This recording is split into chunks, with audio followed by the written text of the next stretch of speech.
With Austin Meyer, Bill Spalding with you here on the Ivy League Digital Network. Pleasure to be with you today. Beautiful day for rowing in Boston. Should be a great weekend for the marathon on Monday as well. Austin, this is the type of rowing weather you dream about when you're on the machines in the middle of the winter time. Yeah, this is anytime the sun peeks out, you're eager to get on the water, as I'm sure these guys are also eager to shed some clothing here and start working on their spring tans.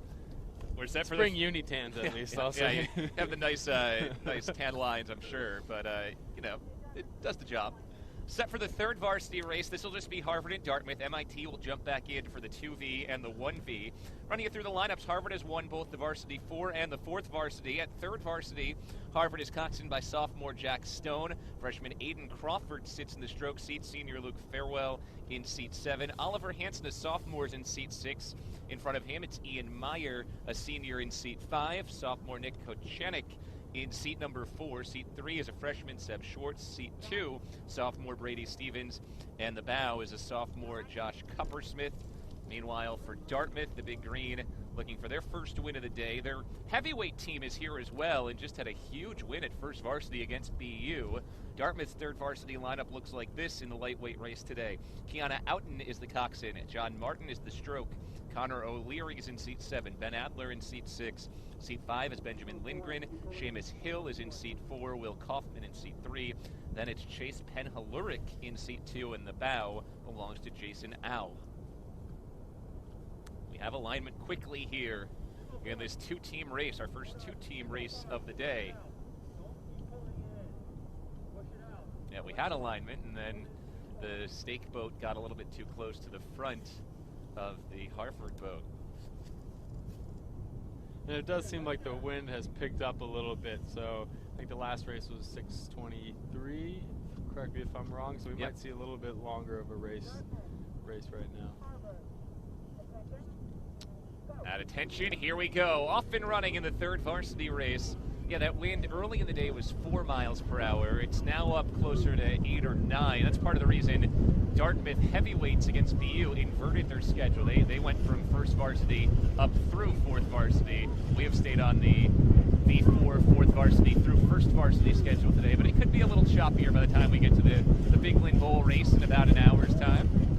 Harvard's gotten off to a real high start here, and it's netted them about a half a length, which is, always nice to get off the front. But now, as we settle down, it's how sustainable can you make that rhythm? And it looks like they're shifting down now. So we'll see if they can maintain that efficiency as they shift into the body of the race. Well, remember, this was in the 4V race how Harvard started as well. They got out to that huge lead early against Dartmouth and then kept opening it up. Here they already have 7 seats closing in on an 8-seat lead out of the chute. We can see the Harvard 3Vs in a Filippi boat, which is an Italian-made boat, and there's not too many of these in the league.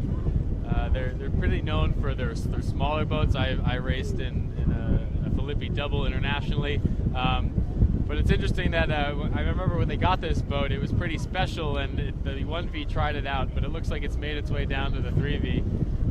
They're using it well right now. Length lead on Dartmouth.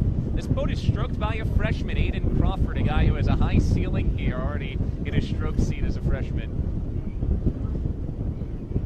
He's continuing to help his squad build the lead. Coxswain Jack Stone calling out the cadence, closing in on an open water margin here for Harvard through the first 750 meters. Unofficially at 1 minute and 52 seconds so far into this race. Coxswain Jack Stone looked over his shoulders to check the margin, and it looks like might be another move coming here from Harvard, looking to stretch their lead again. Yeah, it looks like they got out to kind of a very quick start and very aggressive, and settled back into it and started to level peg with Dartmouth, but it looks like they're responding now. It's always hard to tell when a boat is making a move or if the other boat is just slowing down, and like in my experience, most of the time when it looks like a boat is making a move, especially towards the end of the race, that's not typically the case. It's usually the other boat is just losing a bit of that efficiency, and then their competitors are doing a better job at maintaining their speed. So we row right past the MIT campus. It's about a 2-length lead now for Harvard at third varsity. Dartmouth sitting back a couple lengths behind. This is the 4th event of the year for Dartmouth. Yeah, and most of it's been on the road because it's tough to row in Hanover early on in the year. Last week, an interesting weekend for Dartmouth. They lost to Princeton, beat Delaware, but in their 1v race, they had debris come into the steering mechanism, knocked them sideways before their coxswain somehow got them straightened back out. Kelsey Biddle, the coxswain for the Dartmouth 1v that we'll see later on, steered them for the last 1,000 meters.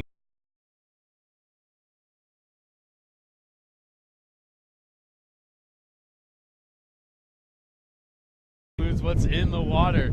Sometimes you can't see.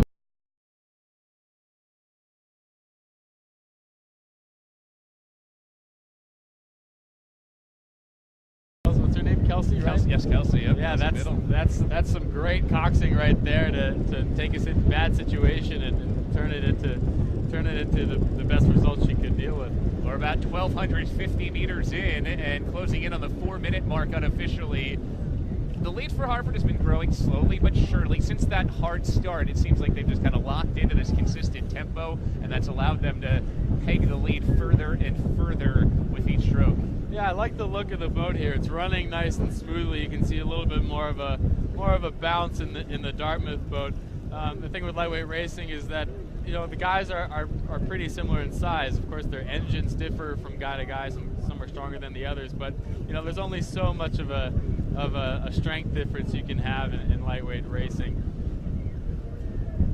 Past the MIT boathouse, about 500 meters to go, unofficially at the 4:38 mark. I mentioned the wind has picked up, so the 4V wanted an unofficial time of 6:23:30. Going to be tough for the 3V to get to that time into this stiff headwind. I'd like to see Harvard really make a full piece of this, and let's see if they can kick it up in the last 500 here.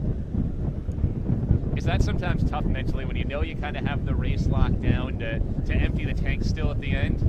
I think in these early season races, you treat them as a chance to execute, right? And I don't think you're not always just trying to get the win. Of course, that is the main.